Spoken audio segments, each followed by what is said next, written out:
Imagine the smell, not of glory, but of stale sweat, rusted iron, and the copper tan of old blood. You are standing in the tunnel of the Colosseum. Behind you is a cage. Ahead of you is certain death. There is no safe space out there. No pause button. No try again tomorrow. In the next 10 minutes, you will either become a god in the eyes of Rome, or you will be meat for the lions. Now, look at yourself. You live in the safest era in human history. Yet, you are anxious. You are depressed. You are hesitant. Why? Because you have lost the one thing that kept them alive. You lack the gladiator mindset. And the brutal truth. 95% of you watching this would not last 5 seconds in the arena of your own life. We are drowning in comfort. We have temperature-controlled rooms, food delivered to our doorsteps within minutes, and infinite entertainment in our pockets. But the Stoics, the philosophers who watched these games, knew a secret that modern society has forgotten. Comfort is a slow death. A gladiator didn't train because he was motivated. He didn't eat clean because it was a New Year's resolution. He did it because the alternative was having his throat cut by a Thracian trident at noon on a Saturday. This is why 95% of people fail to build discipline today. For you, discipline is an option. For the gladiator, it was survival. You treat your goals like hobbies. They treated their routine like a religion. Seneca, the great Stoic philosopher, once said, "No man is more unhappy than he who never faces adversity, for he is not permitted to prove himself." When you remove the arena, the immediate threat of failure, your mind invents new tigers to fight. An awkward conversation becomes a lion. A fluctuating bank account becomes an executioner. You are biologically wired for war, but you are living in a nursery. Let's talk about the Ludus, the training school. Hollywood shows you the glory of the fight, but the reality was the grind of the Ludus. Gladiators were slaves. But in a twisted irony, they were the freest men in Rome. Why? Because they were liberated from the paralysis of choice. Think about your morning. You wake up. You check your phone. You wonder what to wear. You wonder what to eat. You debate whether to go to the gym. By 9 a.m., you have made 50 trivial decisions that have drained your willpower battery to zero. The gladiator woke up. He ate barley and beans, the gladiator diet, meant to pack on fat to protect nerves and arteries from shallow cuts. He trained. He cleaned his armor. He slept.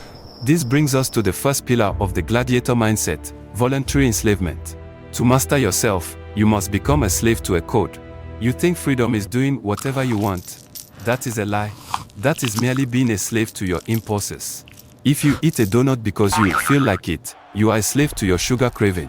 If you skip the gym because you are tired, you are a slave to your feelings. The gladiator enters the arena and moves with instinct. Why? Because the Ludus stripped away his hesitation. He drilled the move 10,000 times so that when death swung a sword at his head, his body moved before his mind could feel fear. You want to be in the top 5%. Stop looking for hacks. Build a Ludus. Build a cage of habits so strong that you don't have to decide to be productive. You just are. But discipline isn't enough. There is something darker required. Something that scares the modern mind. The night before the games, gladiators were given a final meal, known as the Cena Libera. It was a banquet where the public could come and watch them eat. Imagine that. Eating your steak while strangers stare at you, betting on whether you'll be a corpse by tomorrow afternoon. How did they not go insane? How did they not collapse from panic? They practiced memento mori. Remember, you must die. In modern society, we hide death. We sanitize it. We pretend we have forever. I'll start that business next year. I'll fix my marriage later. I get in shape when I have time. The gladiator didn't have later. He had now. This created a state of hyperpresence. When you know the sand in the hourglass is actually running out, the color of the sky looks bluer. The taste of wine is sweeter. The focus in your eyes becomes razor sharp. There is a story of a gladiator who laughed as he walked out to face a lion. The crowd was confused. Was he mad? No. He had simply accepted the worst-case scenario. Stoicism teaches us, it is not death that a man should fear, but he should fear never beginning to live. The 95% are paralyzed by the fear of social death. You are afraid of looking stupid, afraid of a failed lunch, afraid of a rejection. The gladiator faced actual death and found peace. You face imaginary death and find anxiety. To master this mindset, you must mentally kill yourself every morning. Accept that your reputation could be ruined. Accept that you could lose your money. Once you accept the worst, you are free. You are dangerous. Because a man who is not afraid to lose is a man who cannot be beaten. And finally, the moment of judgment. You have fought. You are bleeding. You are standing over your opponent. And you look up. Your life depends on the whim of a fat emperor and a bloodthirsty monk. This is the ultimate test of the Stoic. Epictetus said, "There is only one way to happiness, and that is to cease worrying about things which are beyond the power of our will." This is the third pillar, indifference to the crowd. The 95% today are slaves to the digital thumb, the like button, the comment section. You craft your life to please an invisible audience that doesn't care about you. You are performing in an arena, desperate for a thumbs up from people you don't even respect.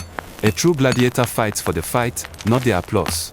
There were gladiators who became celebrities, yes. But the legends, the ones whose names are carved in stone, they fought for their own honor. If the crowd cheered, good. If the crowd booed, good. The sword swings the same way. You must develop a skin of bronze. In your career, in your art, in your relationships, do the work because the work is noble, not because you want the applause. If you live for their validation, you will die by their rejection. So, how do you cross the line? How do you leave the 95% and join the 5%? You don't need a sword. You need to simulate the arena. First, create artificial adversity. Take cold showers. Fast for 24 hours.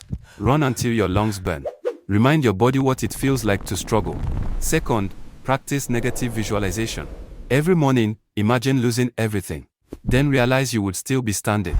Third, build your Ludus. Automate your discipline. Stop making choices. Just do the reps. The world is getting softer. The metaverse is calling. The algorithm wants to sedate you. To be a gladiator today is an act of rebellion. The gates are opening. The noise is deafening. You can stay in the stands, safe, comfortable, and forgotten. Or you can step out onto the sand. It will hurt. You will bleed. But for the first time in your life, you will be free. If you are ready to sharpen your mind, subscribe. We are building a legion here. Don't just watch. Fight.